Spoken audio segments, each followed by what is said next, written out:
Hello बच्चों। आज हम लोग चैप्टर 4 डाटा हैंडलिंग को कंटिन्यू करेंगे। ओके।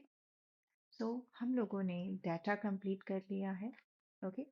इसका ग्राफिकल रिप्रेजेंटेशन जो होता है वो हम लोगों ने कर लिया है। ओके। अब हम स्टार्ट करेंगे कि हमारा सर्कल ग्राफ और पाई चार्ट क्या होता है। ओके। तो अब हम इसको स्टार्ट करेंगे।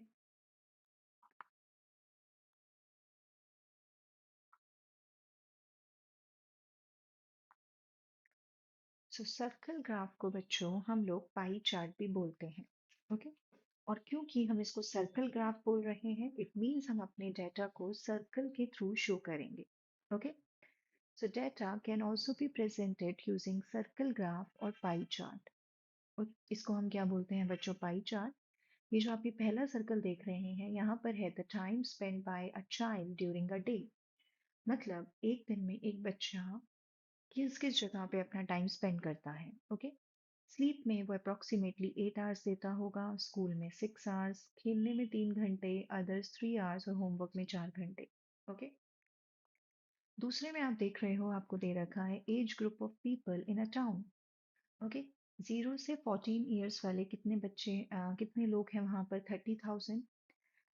50 से 60 वाले हैं बच्चों 50,000 एंड 60 और उससे अबव हैं 20,000। तो इस तरीके की जो इन्फॉर्मेशन होती है वो हम पाई चार्ट के थ्रू रिप्रेजेंट कर सकते हैं और इसी को हम बोलते हैं circle graph. Okay. So circle graph क्या करता है बच्चों? ये रिलेशनशिप शो करता है between the whole and its part. Okay. Because आप ये सर्कल देख रहे हैं ये सेक्टर्स में डिवाइडेड है। ओके। जैसे ये वाला है 1 2 3 4 5, तो इसको हमने 5 सेक्टर्स में डिवाइड कर दिया है।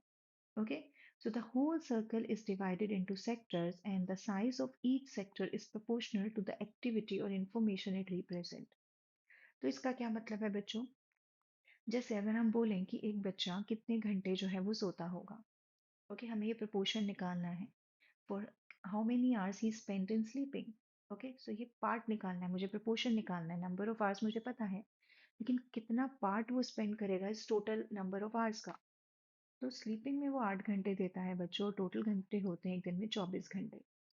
तो ये आएगा 1/3। इसका मतलब वो अपने टोटल टाइम का 1/3 जो है वो स्लीप में स्पेंड करता है। अगर मुझे निकालना है होमवर्क में तो कितना आएगा बच्चों? 4/6 24, क्योंकि 4 घंटे होमवर्क में देता है और टोटल घंटे हैं 24 घंटे। तो ये कितना आएगा? 1/6। मतलब टोटल टाइम का जो 1/6 पार्ट है वो होमवर्क में जाता है उसका। तो यही होता है बच्चों की हर एक पार्ट जो है वो हम जो प्रपोर्शन होता है वो पूरे टोटल का प्रपोर्शन बताता है। ओके। उसी तरीके से यहाँ पर भी आप निकाल सकते हो कि यहाँ पे हर एक पार्ट कितना रिप्रेजेंट कर रहा है। जैसे ये है बच्चों 50,000, 50 यहाँ पे टोटल निकालना पड़ेगा बच्चों हमें। 50 + 30 80, 80 + 20 कितना होगा? 100,000। तो अगर मुझे बताना है कि 50 to 60 ईयर्स में क्या प्रपोर्शन होगा, तो 50 to 60 में 50 है और टोटल कितना है हमारे पास? 100,000। तो अगर आप देखो तो ये हाफ आएगा, मतलब ये total number of total parts का हाफ पार्ट रिप्रेजेंट कर रहा है। मतलब कम से कम हाफ पोर्शन जो है वो सिर्फ 15 to 60 ईयर्स में जाता है। और आप देख सकते हैं आपका ग्राफ भी जो है वो हाफ में डिवाइडेड है। ओके। सो ये होता है बच्चों पाई चार्ट और इस तरीके से आप इसको रीड कर सकते हो। अब हम आगे करेंगे। Each of the following pie chart gives you a different piece of information about your class. Find the fraction of cycle representing each of these information. Okay? तो यहाँ पर हमें 3 पाई चार्ट दे रखे हैं, तीनों कुछ ना कुछ इंफॉर्मेशन रिप्रेजेंट कर रहे हैं। हमें ईच पार्ट को फ्रैक्शन में रिप्रेजेंट करना है हर इंफॉर्मेशन को। आप यहाँ पे देखो तो ये गर्ल्स और ये बॉयज हैं। तो गर्ल्स जो हैं वो कितना फ्रैक्शन रिप्रेजेंट कर रहे हैं। ओके। तो गर्ल्स के लिए हम कैसे निकालेंगे बच्चों? 50% गर्ल्स हैं। ओके। और टोटल पर्सन कितना होता है बच्चों? 100। तो ये कितना आएगा? हाफ। हाफ फ्रैक्शन जो है यहाँ पे गर्ल्स का है। सिमिलरली हम बॉयज का निकालेंगे तो बॉयज का परसेंटेज भी 50 है बच्चों। सो 50/100 यानी हाफ पोर्शन ही यहाँ पे किसका है? बॉयज का है। ओके। नेक्स्ट। अब यहाँ पे हमारे पास जो थर्ड है वो है ये वाला। सेकेंड जो है वो ये है, इसमें है वॉक, बस और कार और साइकिल। ओके। सो अब हम यहाँ पे अगर वॉक का निकालें तो 40% है। ओके। सो 40 आप यहाँ पे लिखोगे, टोटल 100% होता है। जीरो से जीरो कैंसिल और आप इसको टू से डिवाइड कर सकते हो, यानी टू फिफ्थ पार्ट जो है वो वॉकिंग के लिए है। ओके। साइकिलिंग के लिए अगर आप देखोगे तो वो है बच्चों 20%, जिसमें आप 20% कैसे लिखोगे, 20/100, जीरो से जीरो कैंसिल और ये आएगा 1/5। इसका मतलब जो साइकिल का फ्रैक्शन आप निकालोगे वो 1/5 रिप्रेजेंट होगा। ओके। और ट्रांसपोर्ट जो है, अगर स्कूल जाने के लिए वो कोई ट्रांसपोर्ट यूज करता है तो वो कितना है, यानी बस और कार, यानी सॉरी बच्चों, यहाँ पे मुझे बस और कार लिखना चाहिए था,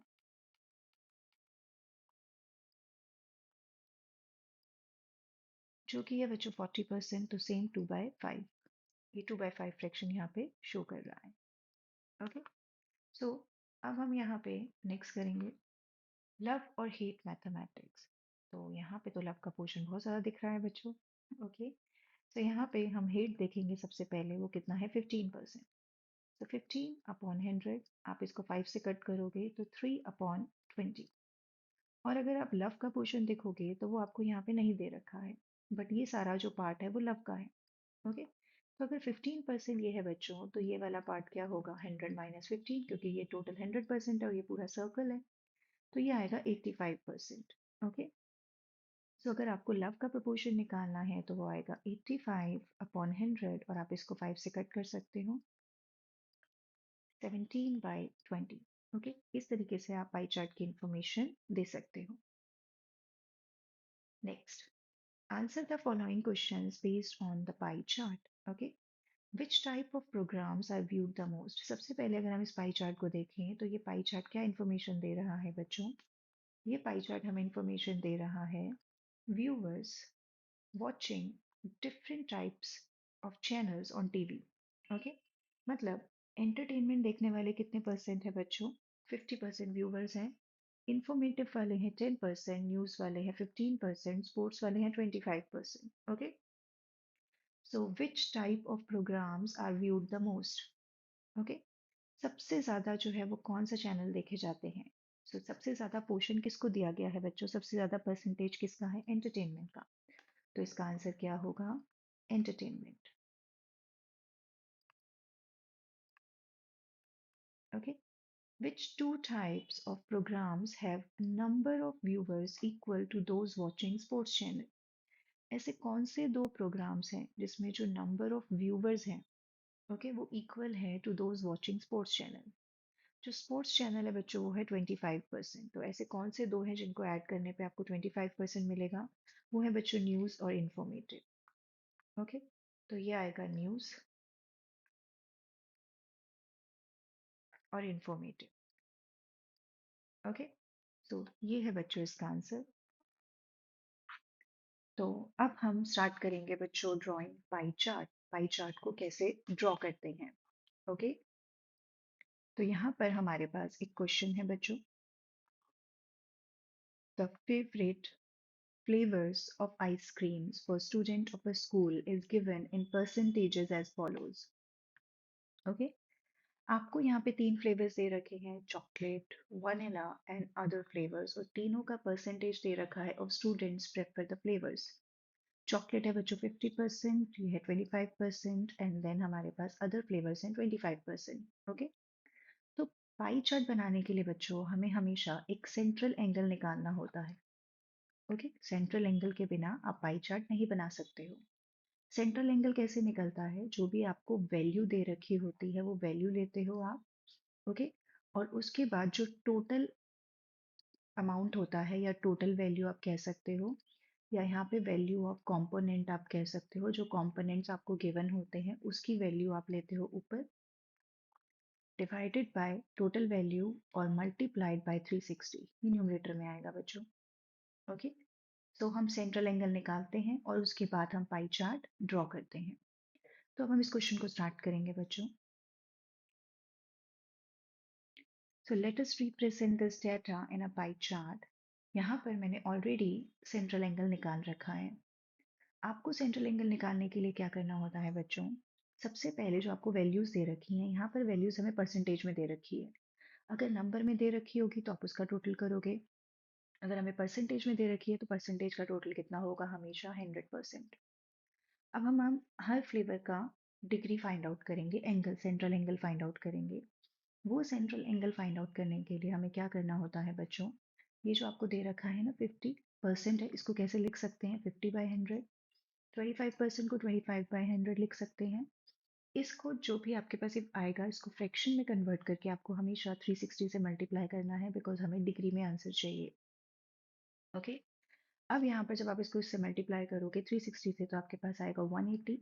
1/4 को 360 से करोगे तो आपके पास आएगा 90, और इसमें भी क्या आएगा बच्चों 90।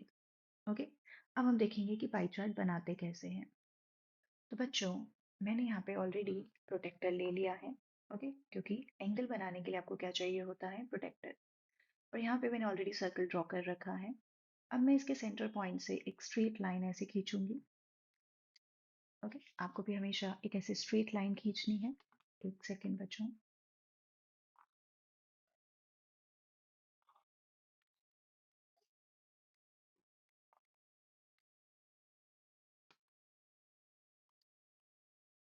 ओके, अब ये स्ट्रेट लाइन आपको दिख रही है। अब आपको क्या करना है, आपका सबसे पहला एंगल है 180 डिग्री। आप 180 डिग्री से स्टार्ट कर सकते हो, वो बिल्कुल स्ट्रेट लाइन जाएगी, या फिर आप इसको 90 से भी स्टार्ट कर सकते हो। आपको क्या करना होता है, अपना कंपास जो है वो यहाँ पे इस तरीके से रखना होता है। ओके, आई होप आपको दिख रहा है यहाँ पर। ओके, सो आपको ये जो लाइन होती है उसके ऊपर अपना ये पॉइंट, ये बेस लाइन रखनी होती है, और आप देख सकते हो ये है आपका 180।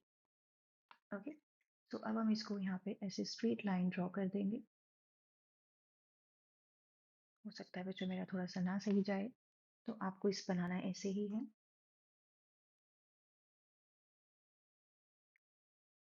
ओके, अब आपको क्या करना होता है, अब आपको इसको थोड़ा सा रोटेट करना होगा, क्योंकि ये 180 बन चुका है। और ये क्या है बच्चों, चॉकलेट।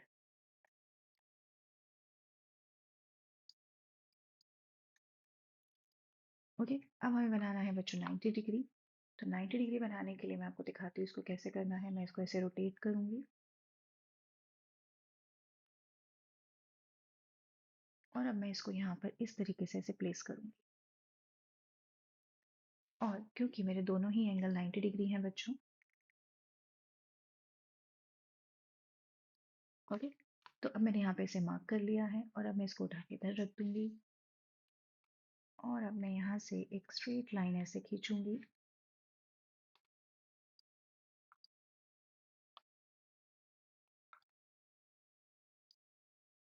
जो कि बच्चे इसको ऐसे ज्वाइन करेगी।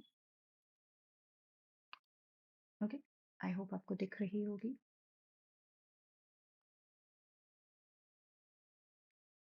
ओके बच्चों, ये मैंने थोड़ी डार्क कर दी है।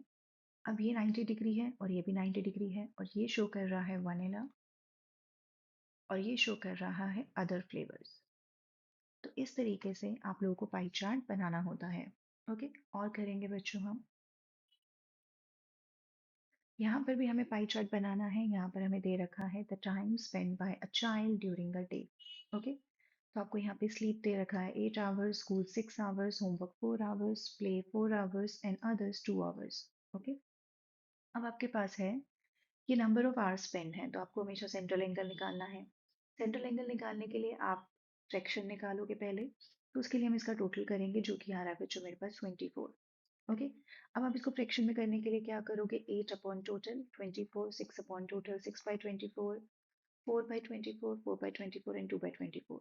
और ये जितने भी फ्रैक्शंस आए हैं इसको 360 से हम मल्टीप्लाई कर देंगे सेंट्रल एंगल निकालने के लिए। ओके, तो अब हम इसको करते हैं बच्चों। ये मैंने ऑलरेडी यहाँ पे कैलकुलेट कर रखा है। आप चाहो तो ये वाला जो कॉलम है इसको आप स्किप कर सकते हो। ओके, ये वाले कॉलम को आप स्किप कर सकते हो, आप डायरेक्ट ये वाला कॉलम बना सकते हो। ओके, अब हमारे पास स्लीप का एंगल आया है, जब आप इसके फ्रैक्शन 1/3 को 360 से मल्टीप्लाई करोगे बच्चों तो आपको मिलेगा 120। 1/4 को 360 से करोगे तो 90। 1/6 को 360 से, ओके, 1/6 को 360 से करोगे तो 60 डिग्री। अगेन 1/6 को 360 से करोगे तो 60 डिग्री, एंड 1/12 को 360 से करोगे तो 30 डिग्री। ओके, अब हम इसका पाई चार्ट बनाएंगे। तो यहाँ पे मैंने एक ये सेंटर पॉइंट लिया है। ओके, और अब मुझे बच्चों क्या करना है, एक लाइन ड्रॉ करनी है यहाँ से, स्ट्रेट लाइन, जैसे मैंने आपको बताया।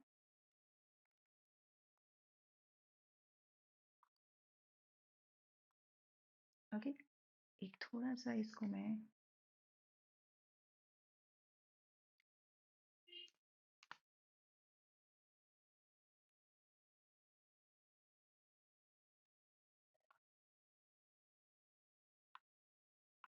तो अब हम स्टार्ट करते हैं बच्चों। मैंने ऑलरेडी इसकी विड्थ को जो है बढ़ा दिया है और अब मैंने यहाँ पे डी भी ले लिया है। अब हमारे पास सबसे पहला एंगल है 120 डिग्री। तो आपको पता है कि ये जो प्लस वाला साइन है ये एकदम इसके ऊपर आना चाहिए बच्चों।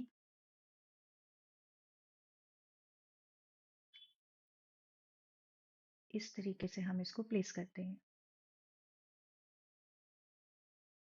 आपको दिख नहीं रहा होगा तो मैं थोड़ा सा ऐसे कर देती हूँ ताकि हमें एक आइडिया मिल जाए। ओके, तो अब 120 जो है वो बच्चों यहाँ जाएगा। ओके, तो मैं अब इसको यहाँ पे रखती हूँ और आप ये देख रहे हैं कि ये मेरे पास इस तरीके से है। तो मैं इसको बच्चों यहाँ से ऐसे ज्वाइन कर देती हूँ। आपको स्ट्रेट लाइन ज्वाइन करनी है, ये कुछ इस तरीके से जाएगा। ओके, तो ये वाला एंगल होगा 120 डिग्री जो कि क्या शो कर रहा है, स्लीप।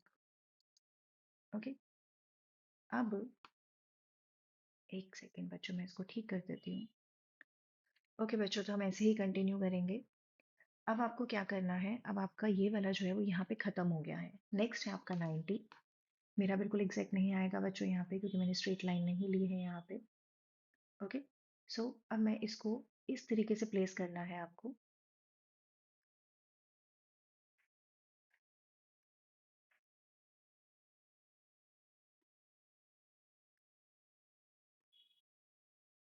एक सेकेंड बच्चों।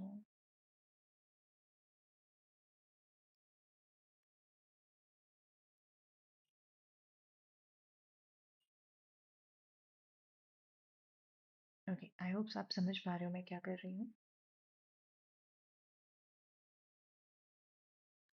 अब आपको अपने डी को यहाँ पे इस तरीके से रखना है। देख रहे हो आप ये लाइन?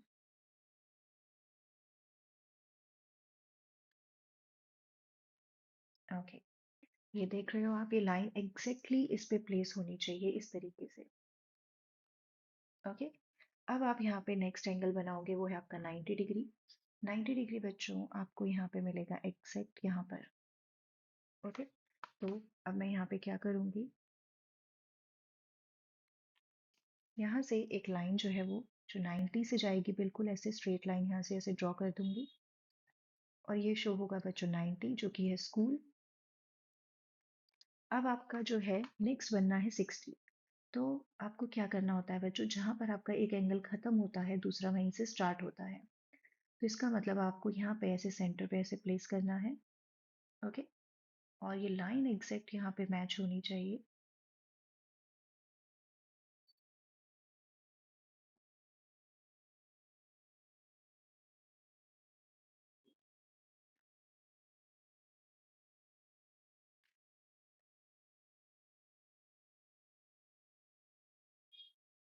ओके, अब ये 90 के ऊपर हमने जहाँ पे खत्म हुआ था वहां पे हमने प्लेस कर दिया है। अब हमें बनाना है बच्चों 60। तो 60 आएगा बच्चों यहाँ पे। आई होप आप लोगों को पता है कि आप यहाँ पे जब आप एंटी क्लॉकवाइज जाते हो तो आपको इनर स्केल देखना होता है और जब आप क्लॉकवाइज जाते हो तो एंड आपको जो आउटर स्केल होता है वो देखना होता है। ओके, अब ये जो बच्चों 60 डिग्री है ये ऑलमोस्ट यहाँ पर आएगा।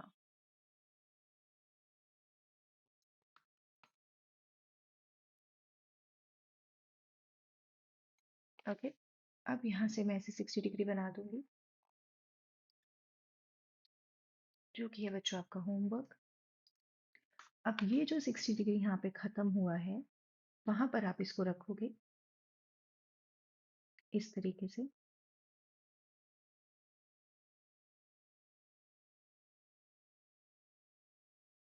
ओके, और अब आपका है बच्चों नेक्स्ट 60 ही है। तो जब हम ऐसे एंटी क्लॉकवाइज बनाते हैं बच्चों तो हम ये इनर स्केल देखते हैं और जब हम क्लॉकवाइज बनाते हैं तो हम आउटर स्केल देखते हैं। तो 60 डिग्री बच्चों यहाँ पर आ रहा है। ओके, अब मैं इसको यहाँ से हटा दूंगी और यहाँ पे इस तरीके से। ओके, तो ये आएगा बच्चों 60 डिग्री, और जो बचेगा वो अपने आप ही कौन सा बचेगा, 30 डिग्री। ओके, सो ये हमने इसको बना दिया है बच्चों। और जो 60 डिग्री वाला है वो है हमारा प्ले, और ये है बच्चों हमारा अदर्स। ओके बच्चों, तो अब हम नेक्स्ट इसको स्टार्ट करेंगे बच्चों, think discuss and write. Okay, so सबसे पहला है हमारे पास, which form of graph would be appropriate to display the following data. तो मैंने आपको बताया है जब एक इंडिविजुअल आइटम्स होते हैं तो हम हमेशा क्या बनाते हैं, बार ग्राफ। ओके, जैसे यहाँ पे हमारे पास डिफरेंट ईयर्स दे रखे हैं, 2001, 2002, 3, 4, 5, 6। तो ये हर एक जो वैल्यू उसके सामने लिखी है वो सिर्फ उसी ईयर को रिप्रेजेंट करती है, इसीलिए यहाँ पे बनेगा बच्चों बार ग्राफ। ओके, सो अब हम स्टार्ट करेंगे बच्चों। आपको पता है जो पहले दे रखा है उसको हमें हॉरिजॉन्टली लेना है, मींस एक्स एक्सिस पे, और जो ये वैल्यूज हमें दे रखी हैं इसको हमें वाई एक्सिस पे लेना है। ओके, यहाँ पे आता है बच्चों हमारा 0। एक एक ब्लॉक हम छोड़ेंगे, यहाँ से मैं एक ब्लॉक छोड़ूंगी, और फिर एक ब्लॉक में मैं लिखूंगी 2001। फिर मैं एक ब्लॉक और छोड़ूंगी बच्चों, और यहाँ पे लिखूंगी 2002। फिर एक ब्लॉक हम और छोड़ेंगे, और एक ब्लॉक में हम लिखेंगे 2003। फिर हम एक ब्लॉक और छोड़ेंगे और यहाँ पे लिखेंगे 2004। फिर हम एक ब्लॉक और छोड़ेंगे और यहाँ पे लिखेंगे 2005। और फिर हम एक ब्लॉक और छोड़ के यहाँ पे लिखेंगे 2006। ओके, अब यहाँ पे हमारा सबसे मिनिमम नंबर है बच्चों 55, और सबसे ग्रेटेस्ट नंबर है 85। ओके, तो हम यहाँ पे 10-10 का और 5-5 का गैप ले सकते हैं। मैं आपको सजेस्ट करूंगी आप 5-5 का गैप लेना। मैं यहाँ पे 10 का गैप ले रही हूँ। वैसे 5-5 का गैप आपको बहुत ज़्यादा होगा बच्चों, क्यों? क्योंकि अगर आप 5-5 का गैप लोगे तो 0 से 55 तक, ओके, आप इसको 5 का भी ले सकते हो, क्योंकि 55 है तो मेरे पास स्पेस कम है, इसलिए मैं यहाँ पे 10-10 का गैप ले रही हूँ। ओके, तो मैंने यहाँ पे लिया 20। लेकिन अगर आप 5-5 का गैप लोगे तो बहुत ज़्यादा हो जाएगा, तो आई थिंक ये 10-10 का गैप जो है वो बेटर है बच्चों।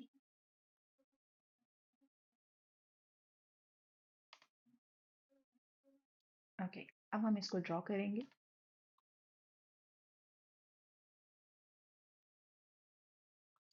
तो सबसे पहले 2001 में है हमारे पास 60, तो हम ऐसे 60 तक जाएंगे बच्चों। ओके, उसके बाद है हमारे पास, आई थिंक ये थोड़ा सा ऊपर चला गया है, इसको मुझे नीचे लेके आना पड़ेगा। ओके, अब मेरे पास है बच्चों 50, जो कि 2002 में है, तो मैं 2002 से स्टार्ट करूंगी और यहाँ 50 तक जाऊंगी। उसके बाद है बच्चों मेरे पास 2003, जो कि है 70। तो हम यहाँ पर 70 से जाएंगे 70 तक।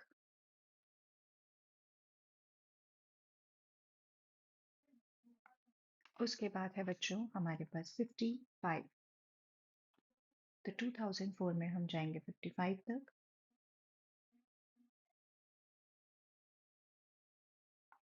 देन है बच्चों हमारे पास 80।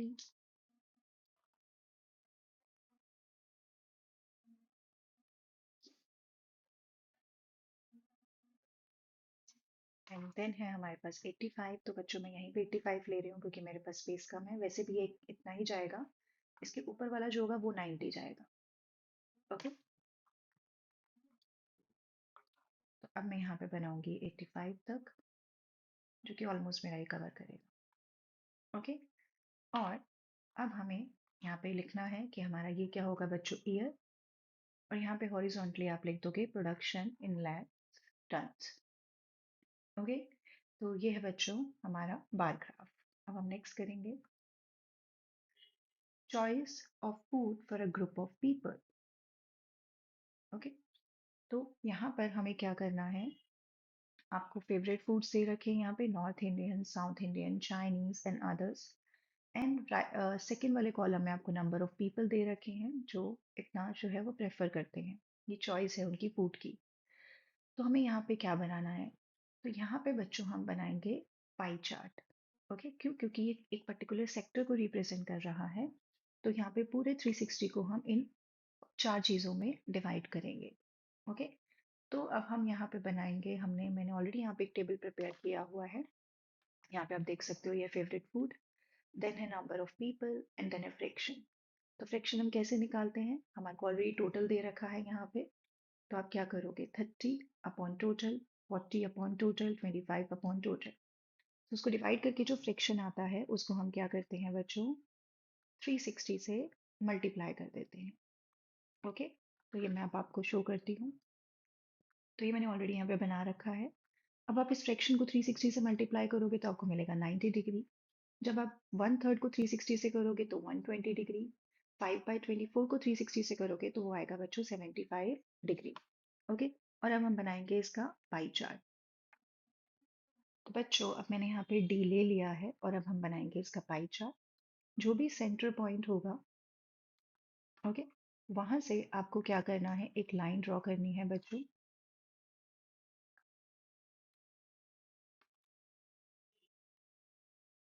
ओके, अब आपको क्या करना है, इस लाइन के ऊपर आपको पता है यहाँ पे इस तरीके से आपको ऐसे रखना है। ओके, और अब आप देख सकते हो ये चीज जो है वो एग्जैक्ट इस लाइन पे प्लेस होनी चाहिए और सेंटर पे। और पहला एंगल है मेरा 90 डिग्री। तो मैं यहाँ पे एक ऐसा डॉट लगा दूंगी ताकि मुझे एक आइडिया हो जाए कि मुझे 90 डिग्री कहाँ से ज्वाइन करना है। और बच्चों अब मैं यहाँ पे इसको ज्वाइन करूंगी ऐसे, स्केल से ज्वाइन करोगे आप लोग, ये आएगा आपका 90 डिग्री। ओके, अब ये क्या रिप्रेजेंट कर रहा है, नॉर्थ इंडियन, जो आप यहाँ पे ऐसे लिख सकते हो। सेकेंड हमारे पास है 120 डिग्री। तो 120 कहाँ पे स्टार्ट होता है बच्चों, जहाँ पर हमारा जो पहला एंगल है वो खत्म होगा, वहां से हमारा दूसरा स्टार्ट होता है। इसलिए मुझे अपने डी को ऐसे रोटेट करना पड़ेगा।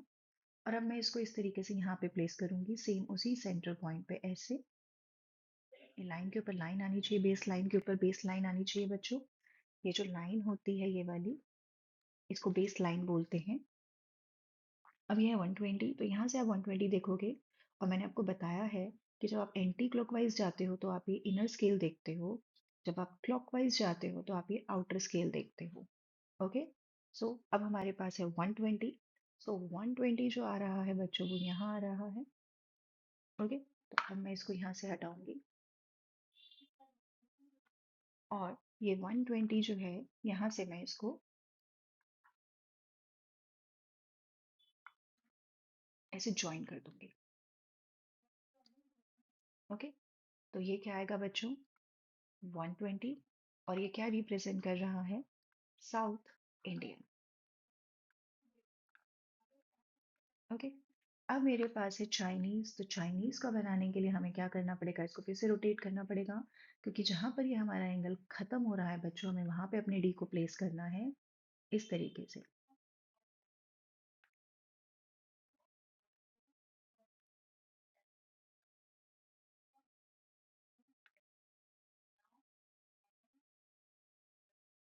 ओके, अब आपके पास है बच्चों 75 डिग्री। तो यहाँ से हम 75 देखेंगे जो कि यहाँ पर है। ओके, अब इसको हम यहाँ से हटाएंगे और इसको मैं यहाँ से ऐसे ज्वाइन कर दूंगी। ओके, तो ये है 75 डिग्री। जो रिमेनिंग बचेगा बच्चों वो 75 ही होगा। ओके, तो ये है चाइनीज और ये है अदर्स। ओके, इस तरीके से आप अपना ये पाई चार्ट बनाओगे। ओके, अब हम नेक्स्ट करेंगे। सो यहाँ पर हमें क्या दे रखा है, daily income of a group of factory workers. Okay, तो यहाँ पे कौन सा अप्रोप्रिएट ग्राफ होगा बच्चों, अगर आप ध्यान से देखो तो यहाँ पे हमें दे रखे हैं क्लास इंटरवल्स। ओके, इनको हम क्या बोलते हैं बच्चों, class intervals. Okay, class interval में जैसे यहाँ पे लिखा है 75 टू 100। ओके, ये जो पहला होता है बच्चों इसको बोला जाता है लोअर लिमिट, और जो दूसरा होता है इसको बोला जाता है अपर लिमिट। तो जहाँ पर आपका ये अपर लिमिट है पहले वाले का, वो दूसरे वाले का लोअर लिमिट होता है। देखो, 100 पे खत्म हो रहा है, फिर 100 पे स्टार्ट हो रहा है, 125 पे खत्म हो रहा है, 125 पे स्टार्ट हो रहा है, 150 पे खत्म हो रहा है, 175 पे स्टार्ट हो रहा है। ओके, इनको हम बोलते हैं बच्चों क्लास इंटरवल। जब आपको क्लास इंटरवल्स दे रखे होते हैं, और जब आपको इस तरीके से कंटिन्यूस इंटरवल्स दे रखे होते हैं, तो हम बनाते हैं हिस्टोग्राम। ओके, हिस्टोग्राम कैसे बनता है वो मैं आपको दिखाती हूँ बच्चों। तो सबसे पहले हमें करना क्या है, हमारे को ये जो गैप दे रखा है, आप इन दोनों के बीच का गैप देख रहे हो 25, सब में गैप सेम है और सब में गैप सेम होना चाहिए। ओके, तो यहाँ पे मैं लिखूंगी 0, और यहाँ पे पहले ब्लॉक से ही मैं स्टार्ट करूंगी 75, और 20-25 का गैप जैसे मुझे दे रखा है मैं वैसे लेती जाऊंगी। ये होगा 100। अब हमें यहाँ पे बच्चों कोई भी ब्लॉक बीच में छोड़ना नहीं है। जब हम बीच में ब्लॉक्स में गैप देते हैं तब हम बार ग्राफ बनाते हैं, और जब हम गैप नहीं देते हैं तो हम हिस्टोग्राम बनाते हैं। ओके, तो अभी ये आएगा बच्चों 125, फिर ये आएगा 150, 175, 200, 225 एंड 250। ओके, और ये आएगा आपका x, और इधर आएगा y, और यहाँ पे जो आपका सबसे मिनिमम नंबर है बच्चों वो है 30, और सबसे मैक्सिमम है 140। तो मैं यहाँ पे 20-20 का गैप ले रही हूँ। आई होप मेरा ये कोई कंप्लीट मिल जाएगा, नहीं होगा तो मैं चेंज कर दूंगी बच्चों। हर एक एक ब्लॉक में आपको इस तरीके से लेना है। गैप मुझे मिल गया है। ओके, अब आपको एक चीज़ और यहाँ पे ध्यान रखनी है कि यहाँ पे जो मैंने y एक्सिस पे गैप लिया है वो 20-20 का है, लेकिन जो मैंने x एक्सिस पे गैप लिया है वो यहाँ से लेकर तो 0 से 75 है, लेकिन आगे 20-25 का गैप है। तो जहाँ पर भी हमारा एक्सिस पे गैप अनइक्वल होता है वहाँ पे हम ये ऐसा एक साइन बनाते हैं। ओके, इस साइन को क्या बोलते हैं बच्चों, किंक। ये आपको तब बनाना होता है जब दोनों एक्सिस में से किसी भी एक्सिस पे आपका जो गैप है वो सेम नहीं है। ओके, अब हम इसको कंटिन्यू करेंगे बच्चों।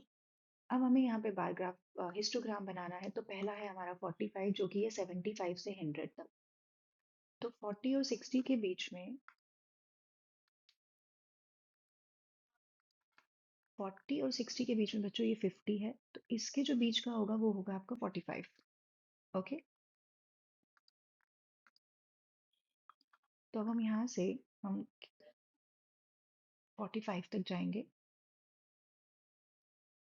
75 से लेकर, एक सेकेंड बच्चों, 75 से लेके 100 तक हमें 45 पे जाना है, देन 100 से 125 पे 35 तक जाना है। ओके, इसका मतलब जहां से ये खत्म होगा वहीं से हमारा नेक्स्ट स्टार्ट होगा। तो 35 बच्चों ऑलमोस्ट यहाँ पर होगा। ओके, देन है हमारे पास 55। तो बच्चों यहाँ 125 से मैंने खत्म किया है, तो मेरा स्टार्ट भी यहीं से होगा।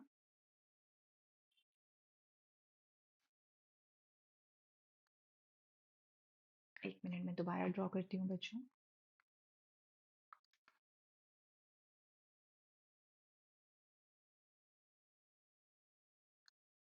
ओके, देन है हमारा 30। 30 कैसे है बच्चों, हमारा 150 से 175 तक।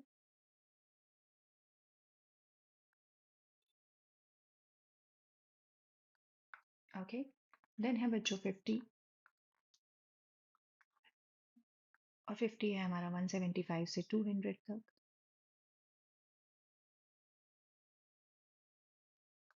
देन है बच्चों 125, और 125 है 200 से 225 तक।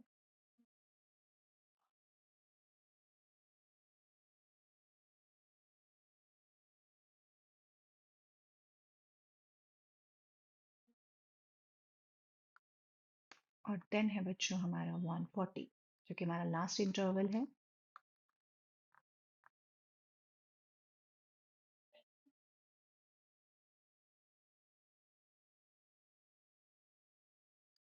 ओके, इसको बोलते हैं बच्चों हिस्टोग्राम, और आप देख सकते हो कि इनके बीच में बिल्कुल भी गैप नहीं है, जैसा कि हमारे बार ग्राफ में होता है।